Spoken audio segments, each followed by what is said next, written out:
Hello everyone, peace be upon you. Today I will give you a very short presentation on Gibbs Reflective Cycle.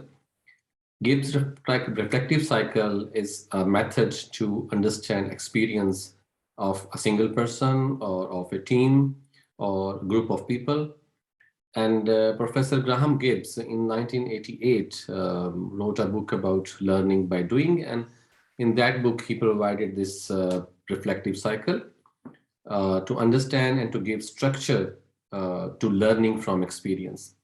So in today's presentation, I will just give you the stepwise introduction of this reflective cycle. And of course, you can later on Google it and you can find the studies that have been conducted using this reflective cycle. So let's start.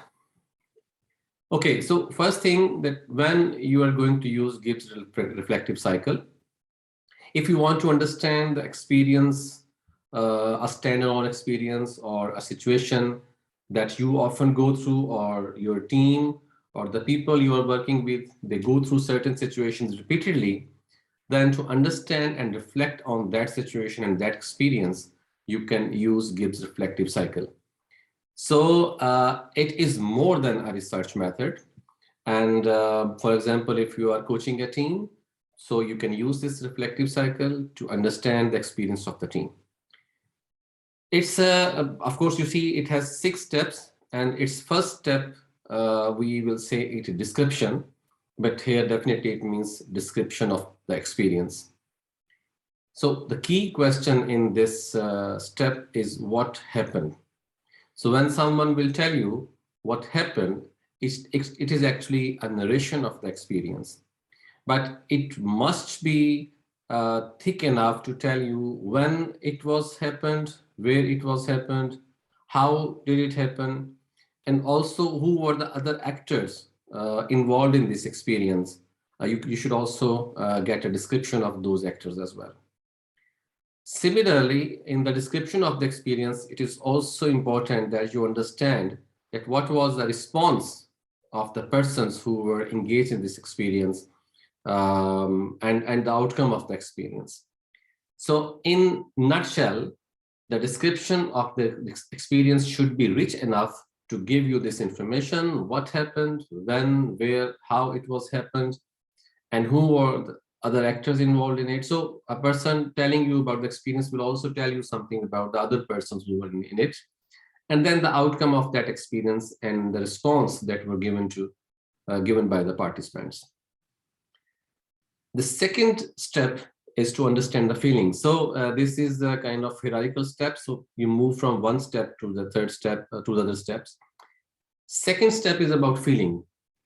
When the people have told you about what was the experience and described it quite in detail, then you can ask about how were they feeling while they were going through the experience, and even before the experience, because they know that they're going towards going through that experience, and then after the experience. So feelings and thoughts before, during, and after the experience, you should learn about it by the perspectives of the people who have gone through this experience.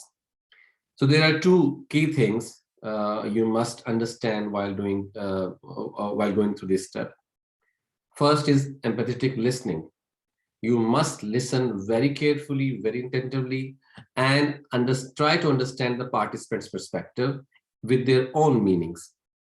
Secondly, you always ask the participants what was the other response and how the other people were feeling.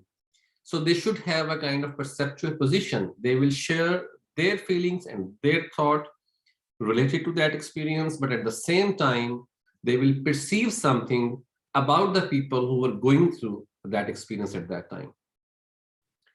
Step number 3, it is an evaluation.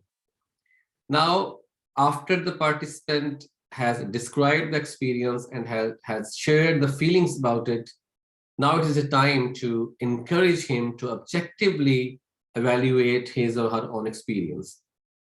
There should be some positive or negative aspects of the experience. So try to make him understand that he should provide as much as possible objective evaluation of the experience. So most probably the people who are involved in the experience, they will share with you the positive and negative aspects of the experience, what was going well and what was not going well during the experience. And then at the same time, they will tell about the responses that they themselves were responding at the moment, and the other people around them who were contributing as an actor in the experience were responding. So the positive and negative contributions, they will also evaluate it. So the key question is why. So when they will use this why, they would be able to understand and evaluate their own experience. Now, number 4 is analysis. This is a stage where you will use the details collected through the first 3 steps. But again, it is a kind of more participant-centered methodology to reflect and to understand the experience. You will ask them to revisit the details they have provided you, and then reflect upon those details one by one. What was the experience? What was the outcome? How did they respond to it? What was their feelings and thought about it? And how did they evaluate their positive and negative contribution with respect to their positive and negative aspects of the experience? At this stage, this detailed information would be reflected upon in the form of a meaning-making process. So they will give meaning to their own experience. So what they are going to do, they will connect the pieces together to make it into a meaningful knowledge. So that at the stage of the analysis, the participants who have gone through this experience will be able to connect the pieces together to give a kind of theory, a concept about an experience, or just some knowledge about an experience. Step 5, it is conclusion. After analysis, they are now ready to summarize their learning. So now they can talk about what did they have learned. For example, maybe they have learned some new skills, or maybe they have learned that they need some new skills in the future. So this conclusion should summarize what they have learned and also a future orientation of the learning, what they might need to learn if they ever go through that situation again. Step number 6 is about action. Now it's the time to make an action plan to deal with the similar or somehow the same situation or experience in the future. So now the people will see, the participants will see that what is similar or what is different response that can change the outcome in their favor. I mean, in a positive way. So an action plan is a future action plan that actually help you to use your reflection into a new plan and make it visible for your future plan. So you will use your strength, you will use your understanding of your weakness, you will collect those pieces of information that talk about the positive and negative outcome of the experience and your positive and negative contribution. Maybe you have some contribution that have yielded the positive results, you can count on it, or maybe you have some negative contribution that did not affect the negative outcome or increase the negative outcome. You can consider that as well as a precaution. And then you build up a future action plan. So these 6 steps: describe the experience, describe the feelings, evaluate your experience and feeling, and then give an analysis, and then conclude it, and then make a future plan. All these things, they are called, these steps are called as Gibbs Reflective Cycle. And finally, you have an action plan and you're ready for a new situation. And when you will go through that situation, you will again go through this cycle to understand what was the change as compared to the previous experience. This reflective cycle is interesting in many ways. For example, you can use it in research. Maybe you don't want to go into a detailed phenomenological research, and you just want to focus on certain situation. Maybe a patient who is attending a doctor, and you want to ask her her or his experience about it, about her visit to the doctor.